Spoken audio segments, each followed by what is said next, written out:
Hello বন্ধুরা, আজ চলে এসেছি নতুন একটা ব্লগে। আজ সকালে আমি আর দিদি বেরিয়ে পড়েছি ফালাকাটা যাওয়ার উদ্দেশ্যে। দুজনেই আছি, গাড়িতে তেমন ভিড় নেই। আসলে আমরা যাব হসপিটালে। গিয়ে পৌঁছেও গেলাম হসপিটাল। এর আগে কোনো দিন আমার হসপিটালে আসা হয়নি। দেখো, হসপিটালটা অনেক বড়ই করেছে, ভালোই হয়েছে। আমাদের মতো পাগল বোধহয় খুব কমই আছে। আমরা হাতে ছাতা নিয়ে রোদের মধ্যে হেঁটে যাচ্ছি। আসলে দুদিন আগে আমি হোঁচট খেয়ে পায়ে ব্যথা পেয়েছি। ভেবেছিলাম কমে যাবে, তাই আসিনি। কিন্তু এখন দেখি না, কমছেই না। তাই চলে এলাম, দেখি কি বলে ডাক্তার। এইভাবে করেই চলে গেলাম ভেতরে। ভেতরে ভীষণ বড় লাইনে একটু দাঁড়িয়েছিলাম ছাতা নিয়ে আমি আর দিদি।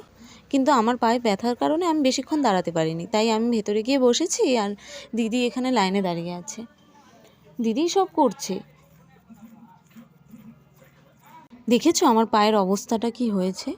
এখানে দাঁড়িয়ে থেকে হাঁটার কারণে বোধহয় আরও পাটা বেশি ফুলে গেছে। কি আর করব বলো, কপালে দুঃখ থাকলে যা হয় আর কি।